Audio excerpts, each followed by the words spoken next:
Bonjour à toutes et à tous. Merci beaucoup de vous être inscrits aussi nombreux sur ce webinaire de la FVPN pour la section neuropsychopharmaco, qui va porter sur la dépression résistante et particulièrement sur les dernières recommandations formalisées d'experts.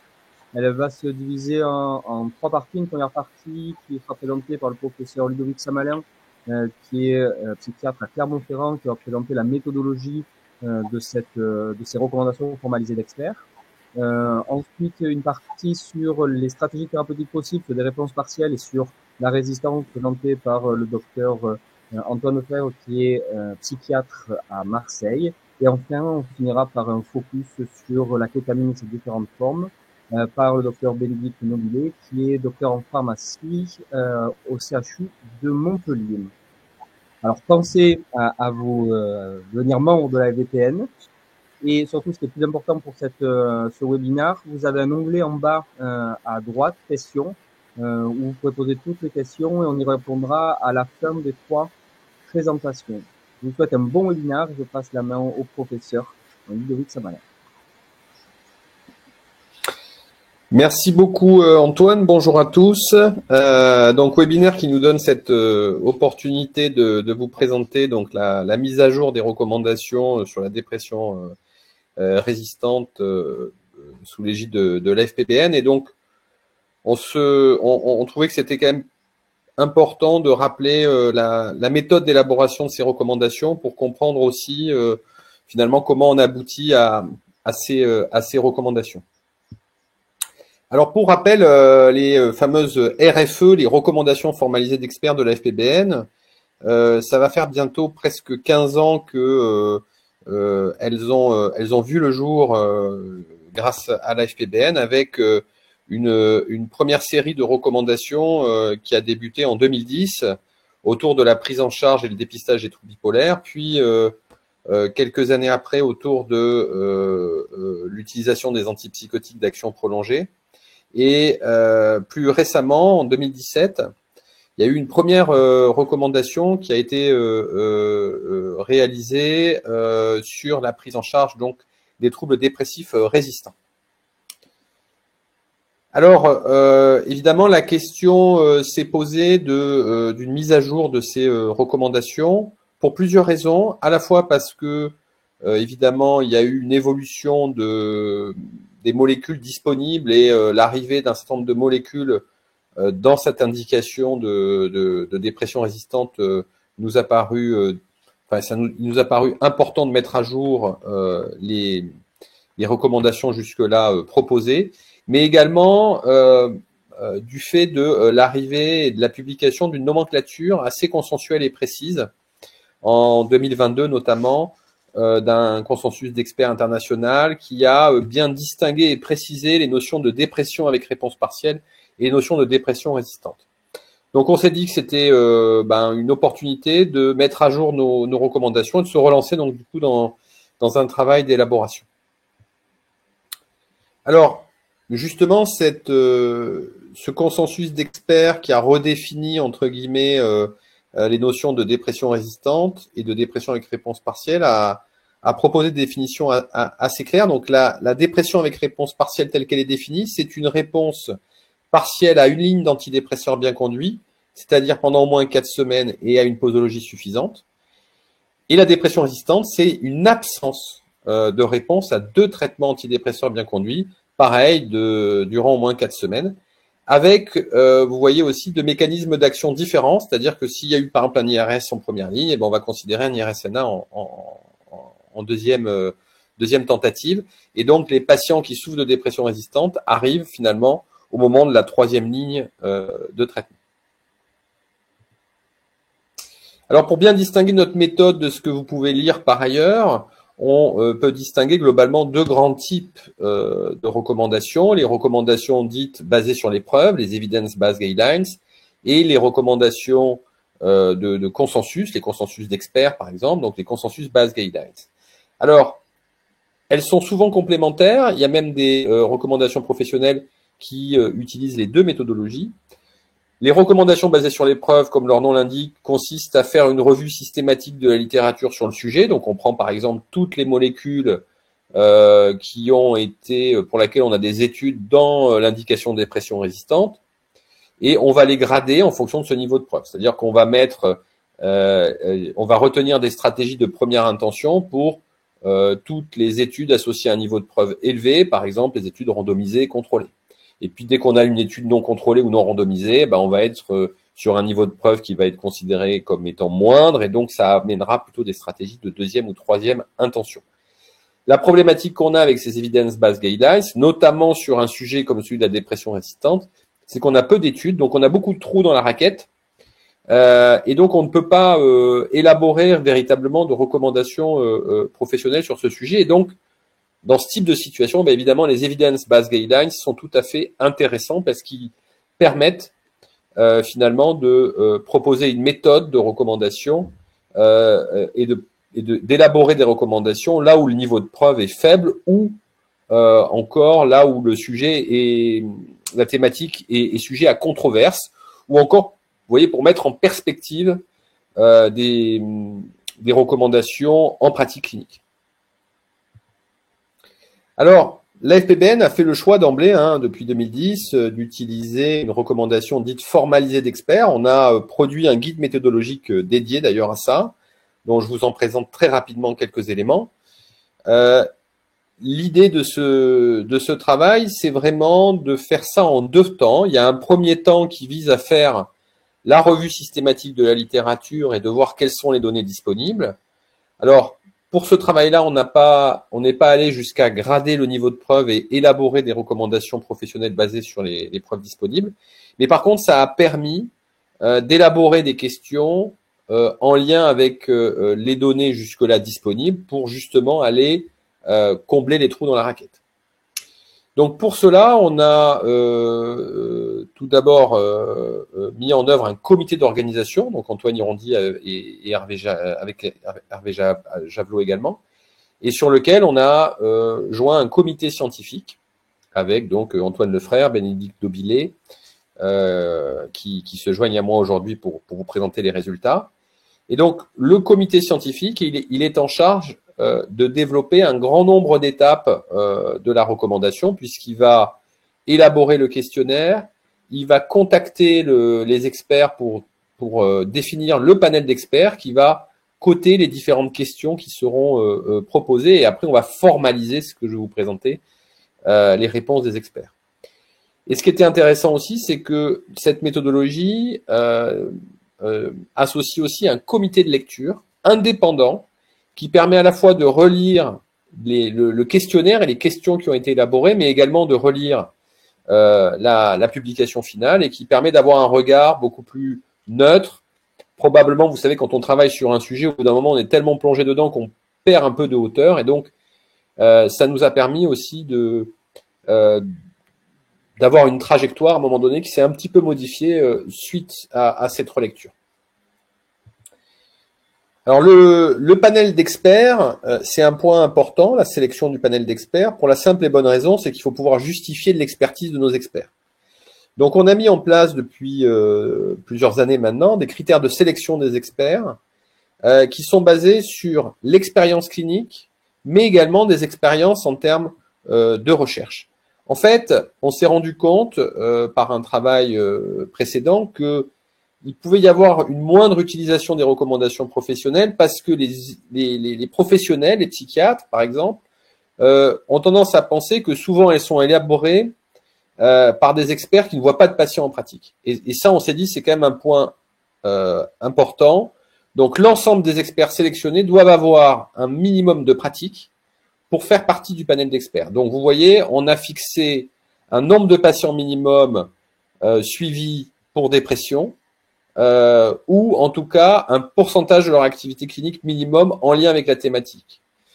Et donc ça, c'est 100% des experts. Vous voyez, activité de soins, 100% des 44 experts qui ont accepté de participer. Et à minima, on doit aussi avoir 100% des experts qui ont des projets de recherche ou de publication en cours, qui ont participé à des conférences ou des congrès ou à un enseignement spécifique sur cette thématique, c'est-à-dire troubles de l'humeur, troubles dépressifs, au cours des 5 dernières années, pour permettre de justifier leur niveau d'expertise. Donc, vous voyez, au final, on a contacté à peu près 70 personnes. On a eu 44 experts qui ont accepté de participer et qui ont rempli l'intégralité du questionnaire. Alors, l'élaboration des questions, comme je vous l'indiquais, hein, on a surtout ciblé, alors déjà la thématique manque évidemment de niveau de preuve, mais on a surtout ciblé des questions pour répondre à des questions là où le niveau de preuve était considéré comme faible, absent ou sujet à controverse, et surtout permettre une mise en perspective des données. Par exemple, on a pu valider un algorithme sur la manière de mieux identifier les facteurs de résistance dans la dépression. Et je crois qu'Antoine vous les présentera rapidement juste après. Alors, au final, on a élaboré les questions. La population cible, c'était les psychiatres. Les thématiques, 3 thématiques qui ont été retenues, l'identification des facteurs de résistance dans la dépression, les stratégies thérapeutiques qui peuvent être proposées en cas de dépression avec réponse partielle et en cas de dépression résistante. C'est un petit peu la nouveauté de distinguer ces 2 éléments. Et on est même allé un peu plus loin puisque vous verrez, Antoine vous le présentera, mais on a différencié les premiers épisodes des épisodes dits multiples. Et puis une 3e thématique autour des modulateurs glutamatergiques, notamment eskétamine et kétamine, pour essayer là aussi d'améliorer les modalités de mise en œuvre en pratique et d'essayer de répondre à un certain nombre de questions. Donc au total, ce questionnaire fait 25 questions, et vous voyez 25 questions avec près de 261 options thérapeutiques. Je vous ai mis un exemple pour que vous compreniez un petit peu l'idée. Juste après, là c'est pas encore tout à fait le cas. Et pour chacune des réponses, si vous voulez, l'expert avait une échelle de cotation qui lui permettait d'avoir une réponse qui était gradée de 0 à 9. S'il mettait 9, c'était qu'il considérait que parmi les réponses, cette stratégie proposée était la stratégie de choix. S'il cotait 7, 8, c'est que ça restait une stratégie de première intention. Et puis après, vous voyez, 4, 5, 6, plutôt deuxième intention, 1, 2, 3, plutôt troisième. Et si l'expert cotait 0, c'est qu'il considérait que cette stratégie était complètement contre-indiquée. Donc, une fois qu'on a recueilli l'ensemble des réponses des experts, eh ben, si on a au moins la moitié des experts qui a répondu 7, 8 ou 9, eh ben, on retiendra cette stratégie comme une première ligne. Si on est à moins de 50% et qu'on a atteint les 50% sur la zone 4 à 9, eh ben, on retiendra une deuxième intention. Et si on avait au moins la moitié des experts qui avaient retenu 0, eh ben, on retiendra la contre-indication dans nos recommandations. Donc un exemple, vous voyez, question sur les stratégies d'association de 2 antidépresseurs. Donc on a mis l'ensemble des associations possibles, alors par classe évidemment, parce que sinon ça ferait un nombre de combinaisons possibles qui aurait été trop important. Et vous voyez à chaque fois, donc IRS ou IRSNA, plus myoncérine ou mirtazapine, plus un agoniste mélatoninergique tel que la gomélatine, plus la trazodone ou la vortioxétine, plus le bupropion, ou la même chose avec des tricycliques, ou la même chose avec certains IMAO sélectifs ou non sélectifs. Vous voyez que finalement, malgré un nombre d'associations possibles assez importantes, seules 2 associations de 2 antidépresseurs sortent en première intention, les associations IRS-IRSNA bien connues avec myoncérine ou mirtazapine, et les associations imipraminiques, et là aussi plus myoncérine et mirtazapine, ce qui est finalement plutôt rassurant et assez logique, puisqu'à la fois ça vient confirmer les résultats de 2017 et confirmer aussi les données de la littérature par rapport aux mécanismes d'action différents et qui vont permettre potentiellement d'améliorer l'efficacité antidépressive. Voilà, je vous remercie pour votre attention et donc les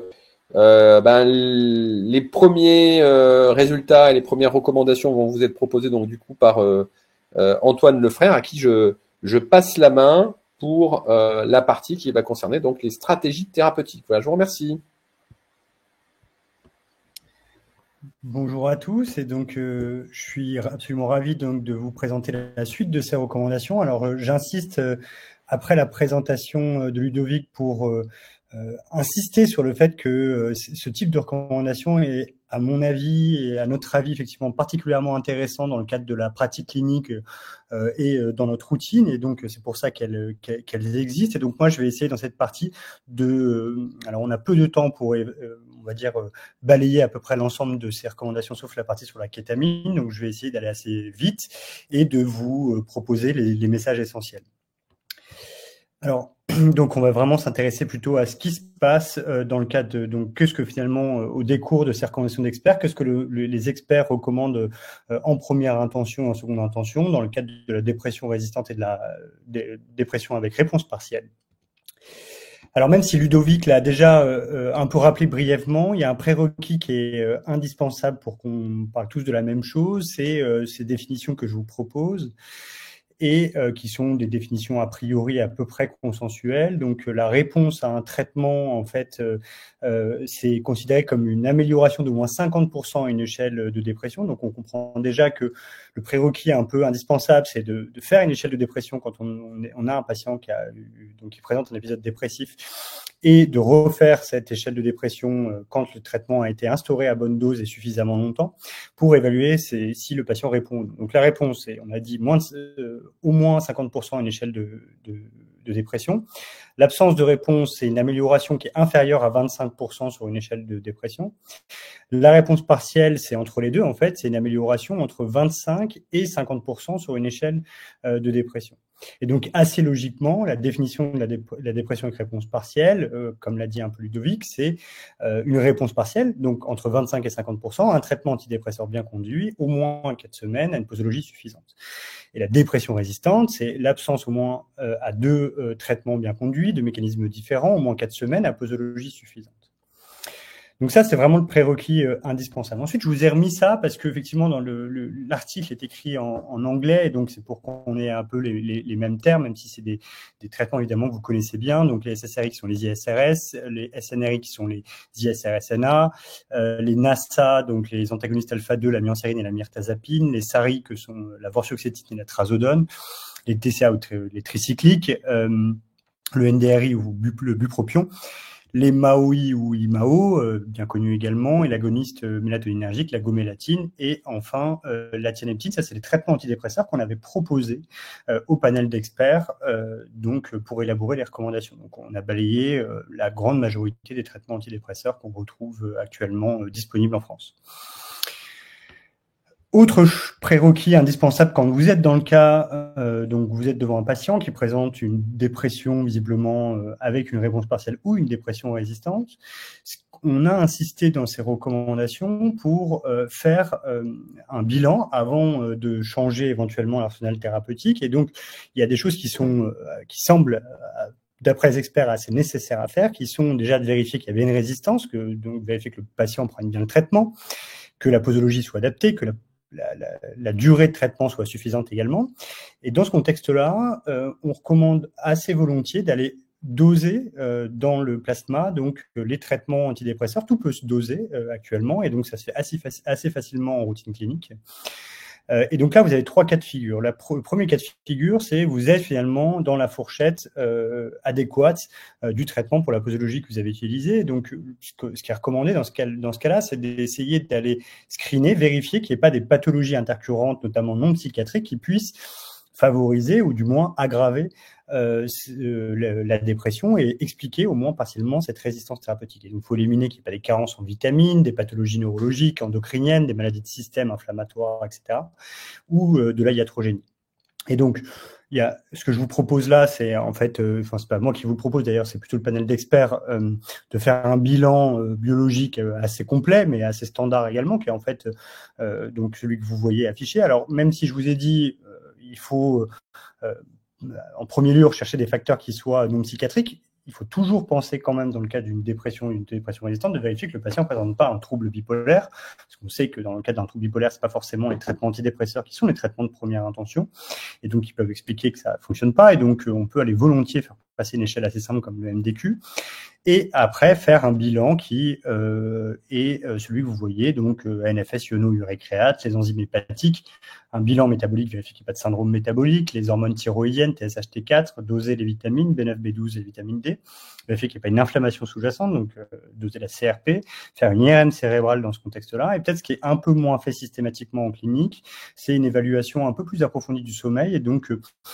notamment de rechercher si le patient a les facteurs de risque d'un syndrome d'apnée du sommeil. Donc, ce qui est considéré dans ces recommandations, c'est d'aller dépister pour une polysomnographique des patients qui sont à haut risque. Et donc, pour chercher ces risques-là, vous pouvez faire passer un certain nombre d'échelles relatives qui prennent vraiment peu de temps à faire passer, comme le NOSAS, l'Epworth, regarder la circonférence du cou, vérifier qu'il n'y a pas d'obésité, tous ces facteurs qui pourraient vous indiquer vers une indication de bilan un peu plus systématique avec une polysomnographie.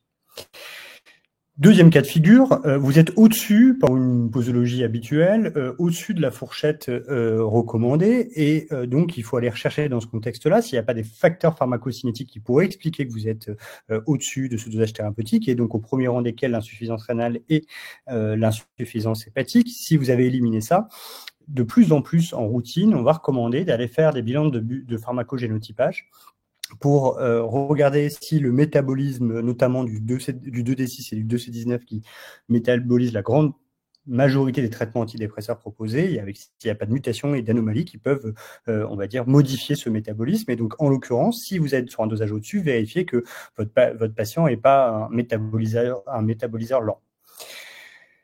Troisième cas de figure, cette fois-ci, vous êtes pour une posologie satisfaisante, en dessous du range thérapeutique, et donc là, de nouveau, il faut aller vérifier qu'il n'y ait pas un certain nombre de facteurs cinétiques pharmacocinétiques qui peuvent jouer là-dessus, donc le tabac et un certain nombre d'autres traitements qui pourraient, par les phénomènes d'induction, donc modifier cette concentration sanguine.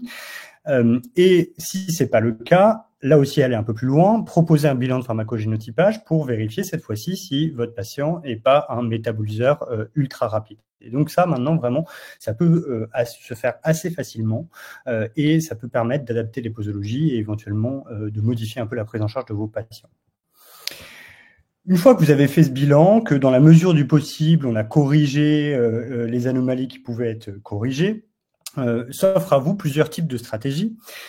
La première, en fait, c'est une stratégie à laquelle il faut toujours penser, et c'est vraiment celle de première intention, qui est d'optimiser et d'associer une psychothérapie, si ce n'est pas déjà le cas, psychothérapie qui convienne aux patients. On va revoir un peu ce que veut dire optimiser. Donc ça, il faut toujours le faire, quoi qu'il arrive. Deuxième possibilité, si vous avez optimisé, fait votre bilan, proposé une psychothérapie adaptée, mais que tout ça ne fonctionne pas suffisamment, vous avez trois possibilités qui s'offrent à vous, qui sont les stratégies, donc trois stratégies différentes, celle du switch, donc de changement de traitement, celle de l'association de traitement. Alors, association de traitement, on distingue bien le fait que c'est bien associé à un traitement antidépresseur à un autre traitement antidépresseur, qu'on va distinguer de la dernière stratégie, qui est la stratégie d'adjonction, qui est d'ajouter au traitement antidépresseur un traitement qui n'est pas un traitement antidépresseur. Et donc, on va voir un peu plus en détail à quoi ça fait référence. Si on reprend notre première stratégie, optimisation, donc on a dit psychothérapie et optimisation toujours, et donc ce qui est rappelé dans ces recommandations, c'est des choses qu'on fait en général assez fréquemment en clinique, c'est de proposer, même si on sait que c'est pas toujours simple dans un contexte de dépression, une activité physique idéalement régulière, c'est a priori plus efficace qu'une activité physique fractionnée. Un régime alimentaire, si on peut, adapté, donc plutôt méditerranéen, riche en fruits et légumes, etc. Et on rappelle aussi qu'un certain nombre de recommandations internationales sont en faveur de la prescription de compléments alimentaires type zinc, oméga 3, probiotiques, et donc ça c'est rappelé dans l'article.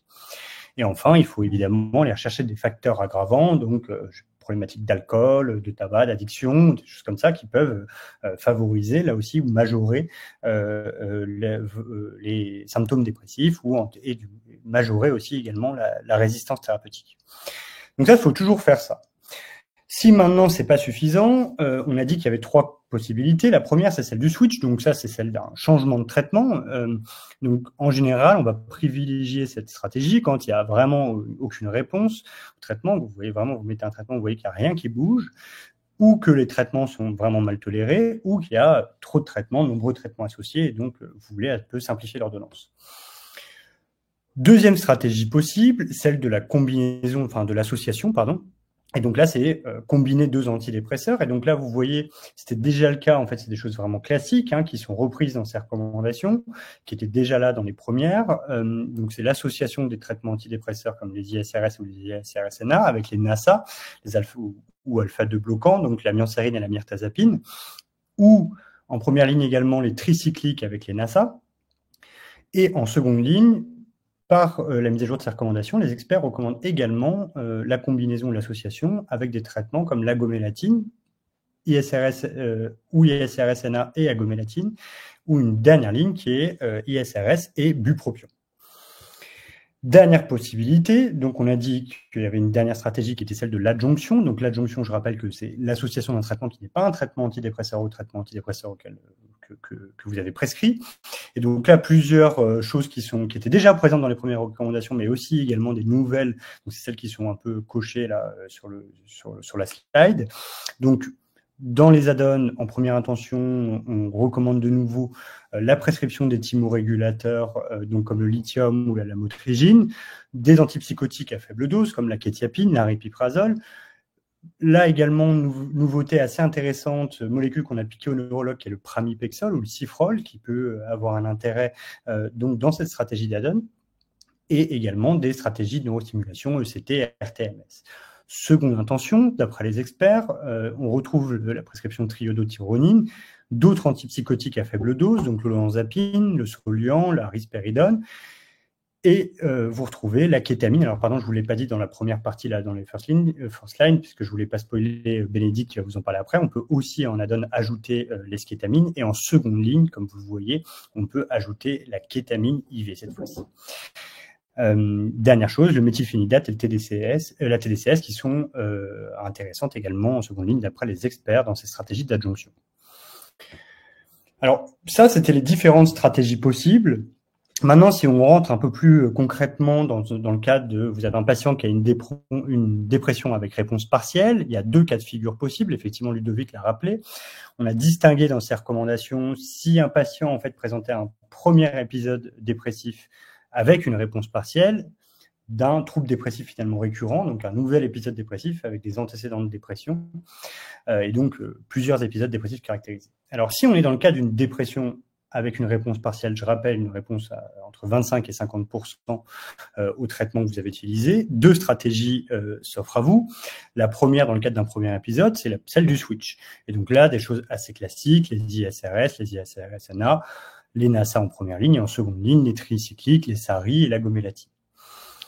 Deuxième possibilité que vous avez dans ce contexte-là, d'après les experts, c'est la possibilité d'association. Et donc là, confère à ce que je vous ai dit tout à l'heure, et donc je le rappelle très brièvement, c'est l'association à des traitements assez classiques comme les ISRS, ISRS-NA, des NASA, donc l'amiancérine et la mirtazapine, et en seconde ligne de la agomélatine et du bupropion.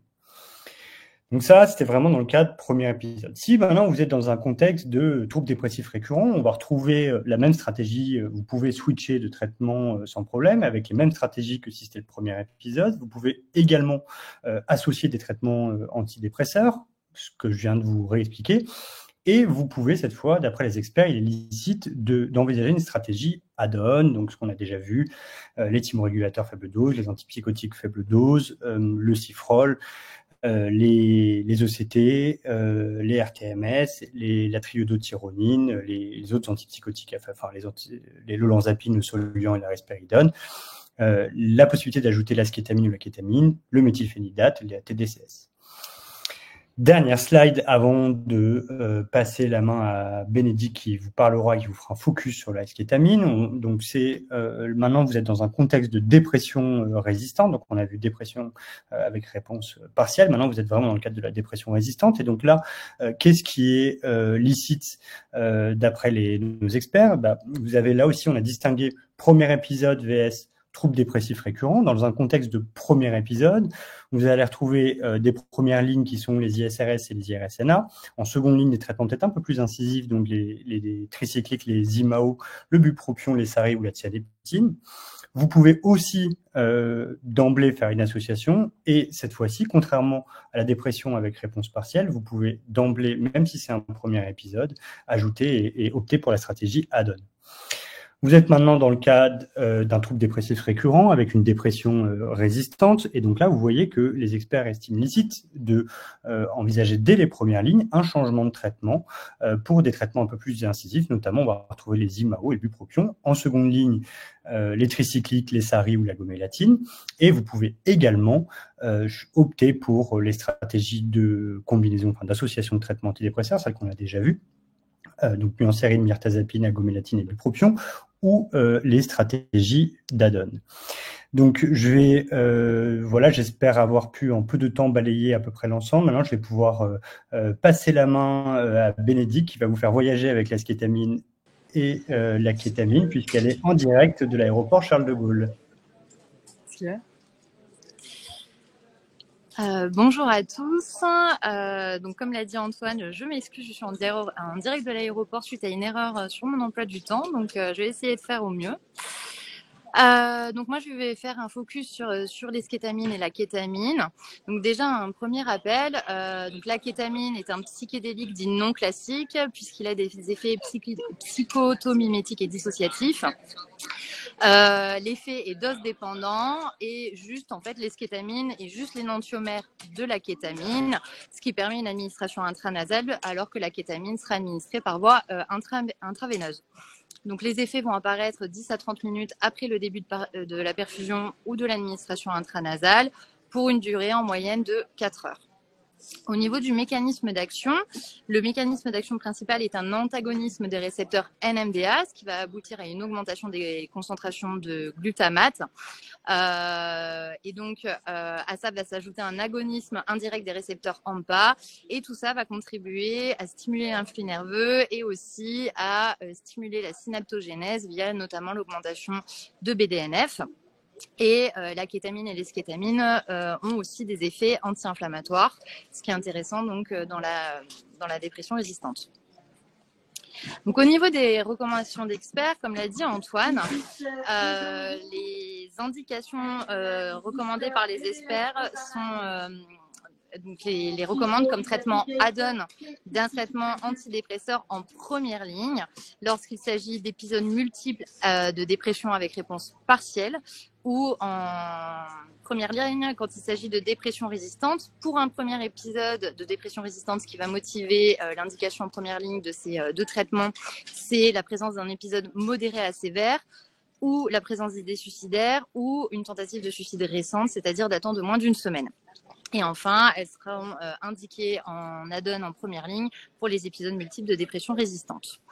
À noter que les experts recommandent vraiment les scétamines en première ligne comme add-on, alors que la kétamine en deuxième ligne, probablement en lien avec le fait que l'eskétamine est une AMM, ce qui n'est pas le cas de la kétamine.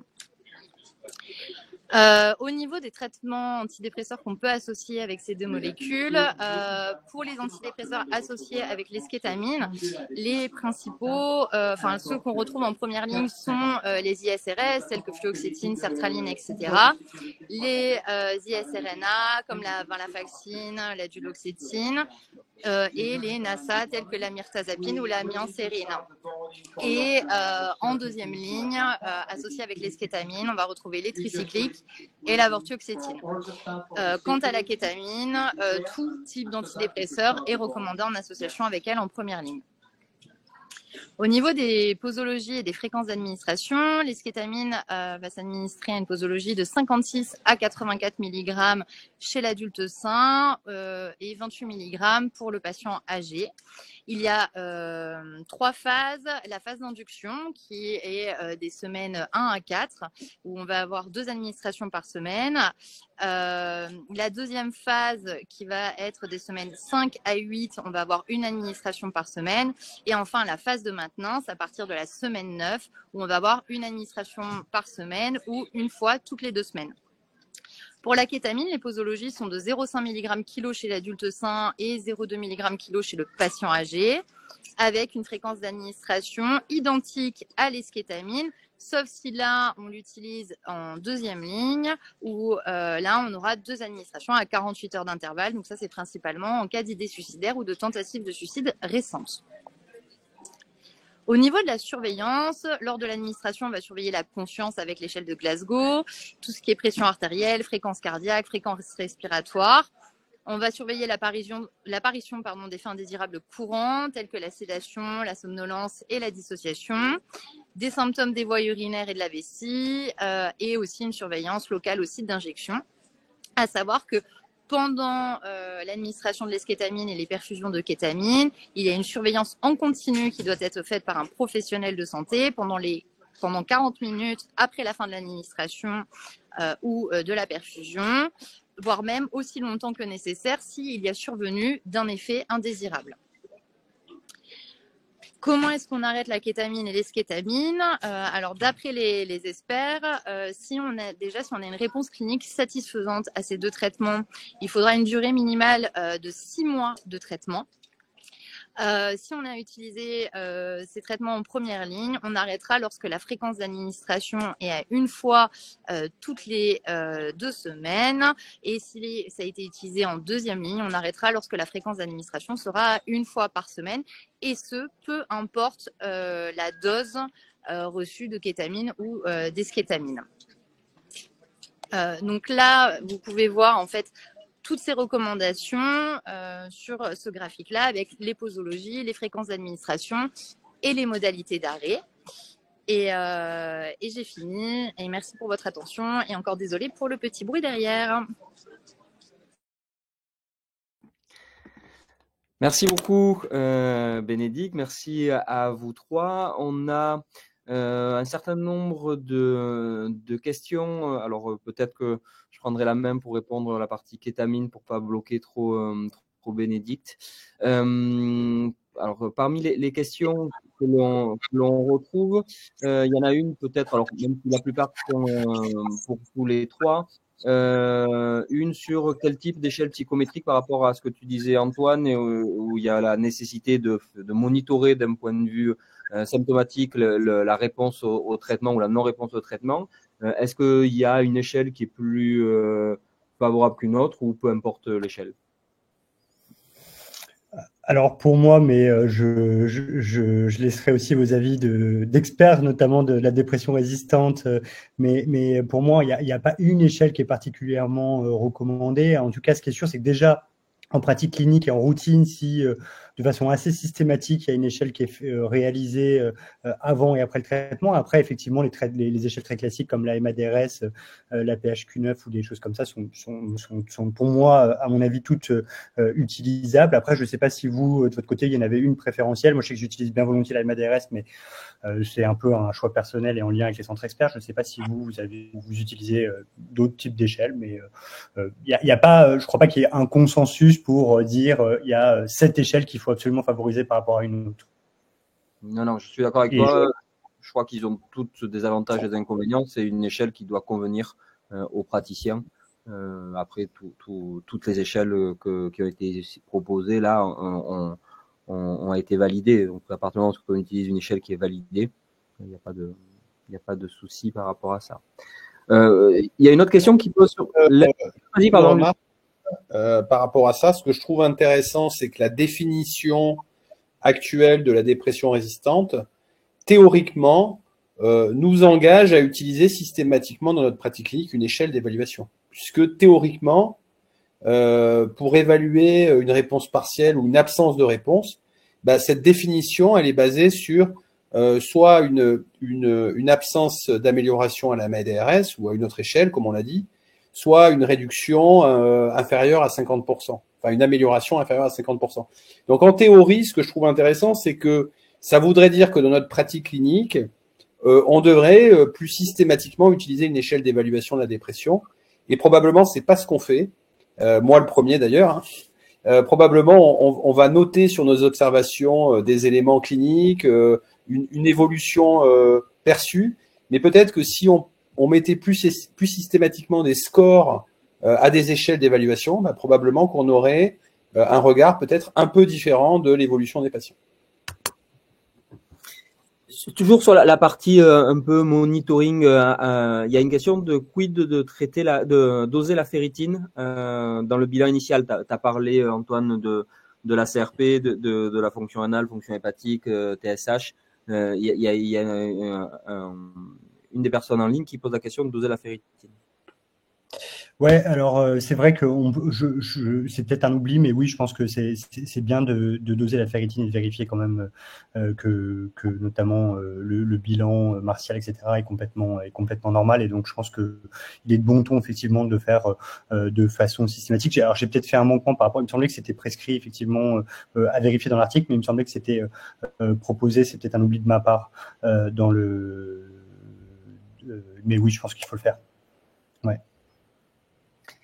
Alors une question plus pratique sur le génotypage. Quelles sont les possibilités en France? Quel est le prix? C'est variable. Alors un certain nombre de CHU ont des partenariats avec des personnes qui font ce génotypage. Le prix du génotypage est adapté au remboursement que perçoit le CHU. Souvent, c'est un peu dégressif par rapport à ce qui est le prix réel. De tête, je crois que le prix réel, c'est aux alentours de 2 000 €, mais avec les partenariats, les CHU retombent sur leurs pattes aussi. Donc, c'est possible. Sur les CH généraux, je sais pas quels sont les partenariats possibles ou pas. Ça, honnêtement, je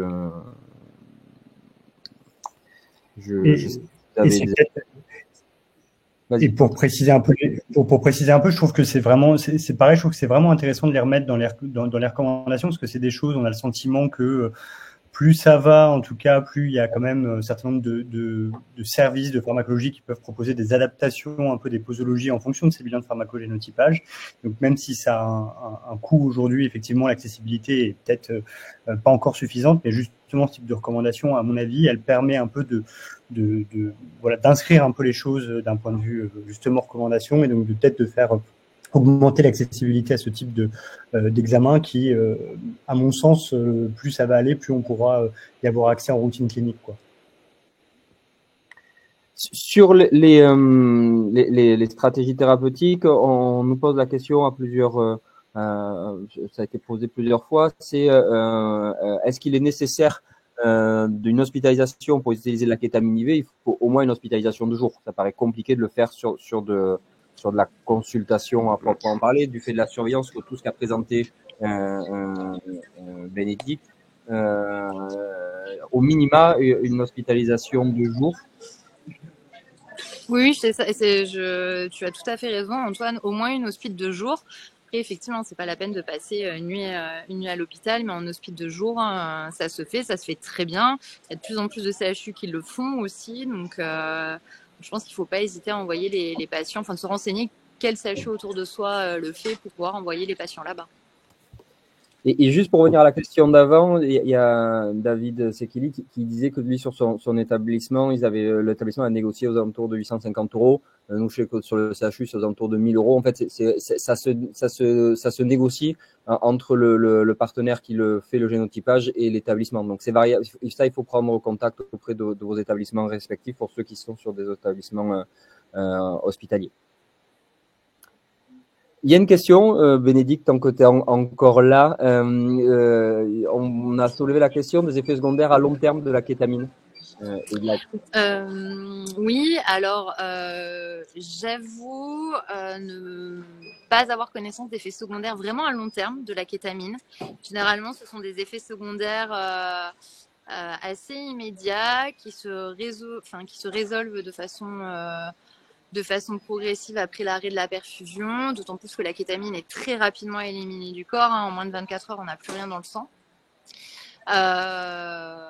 Pour ma part, j'ai jamais rien observé, et même en pharmacovigilance, on n'a jamais rien eu, en tout cas au CHU de Montpellier, à long terme. Après, je sais pas vous si vous avez d'autres choses, mais moi, j'ai vraiment pas notion d'effets secondaires à long terme. Mais il y a des cohortes canadiennes, notamment québécoises, où ils ont un recul de 10 ans. Et on pourrait se poser la question des effets sur la tension artérielle, parce qu'il peut y avoir des pics tensionnels un peu sur la partie aiguë. Et vraisemblablement, c'est plutôt rassurant sur du long cours. Alors, sur la eskétamine, on n'a pas assez de recul, mais ça reste quand même la molécule proche, parce que c'est un enantiomère S de la kétamine. Donc, probablement, on a des effets... on aura des effets similaires. Donc, il faut qu'on surveille, mais c'est plutôt c'est plutôt rassurant. Donc il y a quelqu'un qui je rajoute la question des effets urinaires. En aigu, c'est quelque chose qu'on surveille. Sur du long cours, je connais pas dans la littérature d'effets rapportés de manière systématique sur des problèmes urinaires au long cours. Non, vraiment, au long cours, la kétamine, vraiment, enfin, il y a rien de particulier. La kétamine, on a quand même un certain recul dessus parce qu'on a commencé à s'en servir comme anesthésique dans les années 70. Enfin, donc, voilà. Après, comme tu dis, l'eskétamine, on a un peu moins de recours, mais c'est un énantiomère, donc je pense qu'on peut être assez serein sur les effets secondaires à long terme aussi. Et pour revenir alors sur les effets, la question du mésusage, on parle des effets sur la vessie, effectivement en aigu, mais après, si on prend un autre exemple, dans beaucoup de centres, on utilise aussi la kétamine en association dans la partie ECT, donc ça va être répété dans le temps à plusieurs reprises sur des doses qui sont plus importantes que sur des doses anesthésiques, et on retrouve pas non plus d'éléments décrits de ce côté-là. Une dernière question avant de te libérer, Bénédicte, sur la partie de la dépendance, le risque de dépendance à la S-kétamine. Alors, pour l'instant, pareil, je dirais qu'on n'a pas assez de recul, mais globalement, d'après les études actuelles, les données de pharmacovigilance, on est assez serein là-dessus. D'autant plus que, alors oui, on pourrait dire, mais les patients peuvent avoir accès à de la kétamine en sniff, dans la rue, etc. Sauf que les effets de kétamine par sniff ne sont pas du tout les mêmes que la kétamine IV ou que la S-kétamine intranasale. Donc au final, je pense que les patients peuvent très vite déchanter s'ils essayent d'aller chercher dans la rue parce qu'en fait, il n'y a quasiment aucun effet sur en tout cas les idées suicidaires, la dépression, etc. Ou même enfin voilà, toutes les composantes de la dépression. Et encore une fois, les données de la littérature là-dessus sont quand même assez rassurantes, surtout que généralement quand même dans les critères d'exclusion, les patients qui sont à risque d'abus mésusage de substances, enfin voilà, qui ont des troubles liés à l'usage de substances, on évite de leur faire des perfusions de kétamine ou de leur administrer de l'eskétamine. Donc voilà. Alors, sur la partie plus pratique, il y a quelqu'un qui pose la question de si on peut faire de la kétamine IV dans un hôpital psychiatrique où il n'y a que des psychiatres et des généralistes. Sur le papier, la kétamine, c'est un anesthésiant de terrain de guerre. Donc, il n'y a pas forcément besoin d'anesthésiant réanimateur dans la salle. Nous, quand on le fait au CHU, on est dans le bâtiment de psychiatrie, on n'est pas en anesthésie réanimation. Après, ça engage, comme c'est au RAMM, ça engage la responsabilité du praticien qui le fait. Nous, on l'a bordé avec l'équipe d'anesthésie. Et c'est fait sans le moins d'anesthésistes dans le service au moment où on le fait. Mais ça engage mon unité, ça engage ma responsabilité propre et parce qu'on est hors AMM. Après, je pense que c'est quand même bien d'en avoir un pas loin, quoi. Dans un hôpital au moins à côté. C'est un point important que tu soulignes, Antoine, malgré tout, c'est que c'est probablement ce qui a fait différencier la S-kétamine et la kétamine dans nos recommandations entre première et deuxième ligne.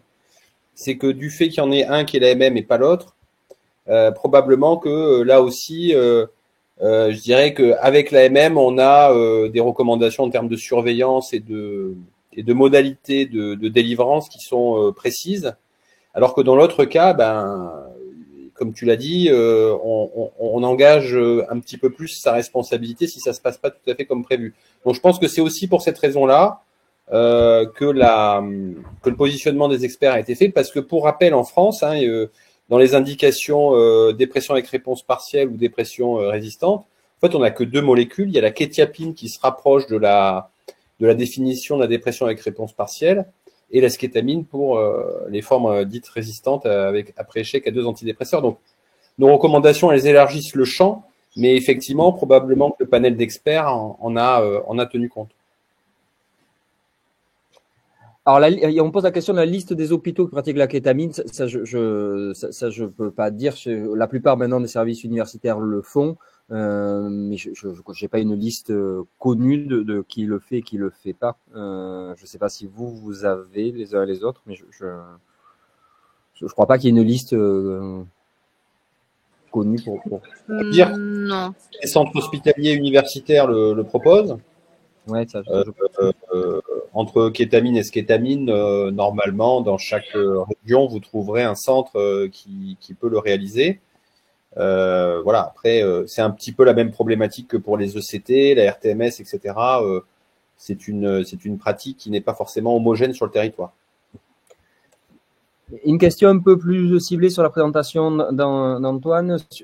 On pose des questions sur les dosages. Par exemple, pour l'association, enfin l'adjonction LADON du Cifrol, quelle est la posologie sur laquelle on monte pour le Cifrol?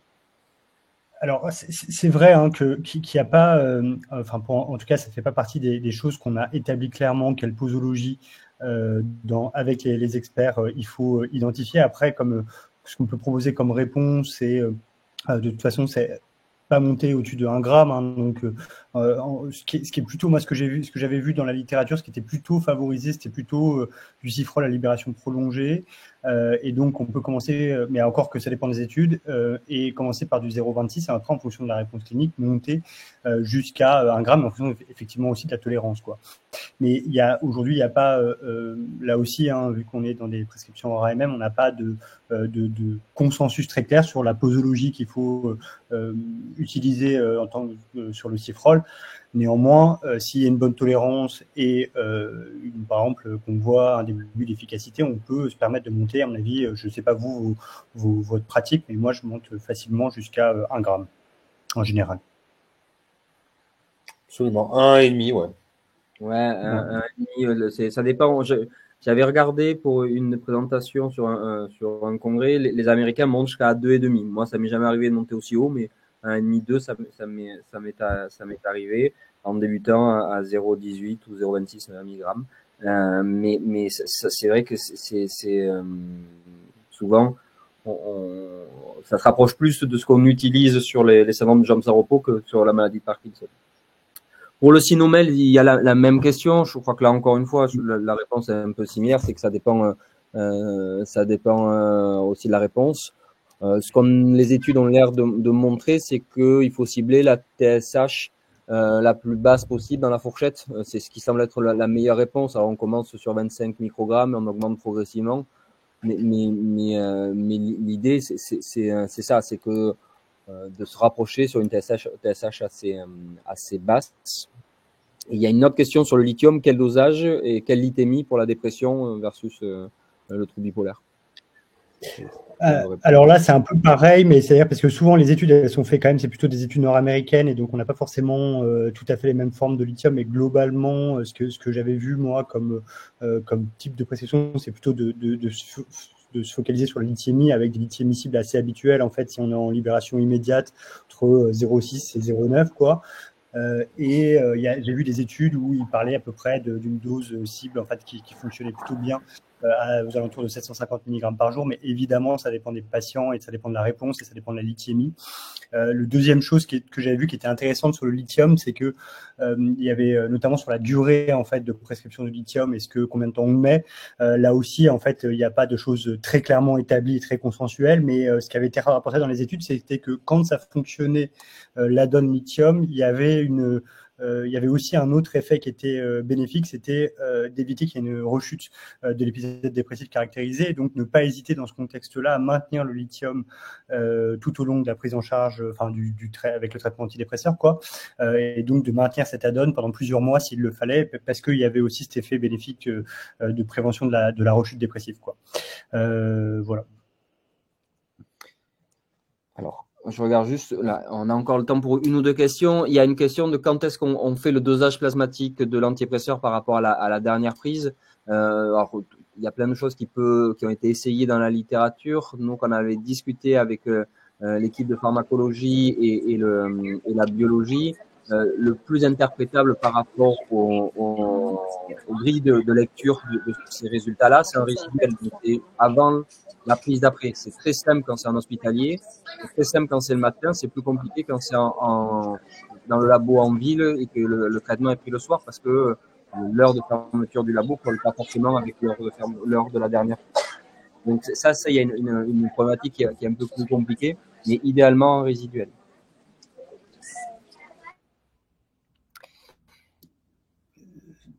Et l'intérêt, alors il y a une dernière question sur l'intérêt du protiadème. Là, on rentre sur des choses un peu plus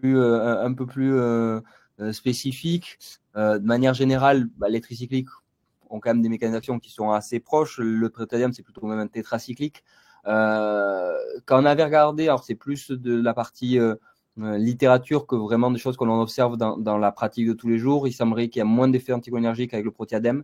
Hervé Javelot avait sorti un papier là-dessus, donc peut-être moins d'effets cognitifs, mais bon, ça reste plus des éléments de littérature grise, et on n'est pas sûr qu'il y ait la même chose sur la partie clinique, et peut-être un effet un peu plus noradrénergique. Mais là encore, des fois, c'est un peu décorrélé de la clinique, les éléments purement pharmacologiques.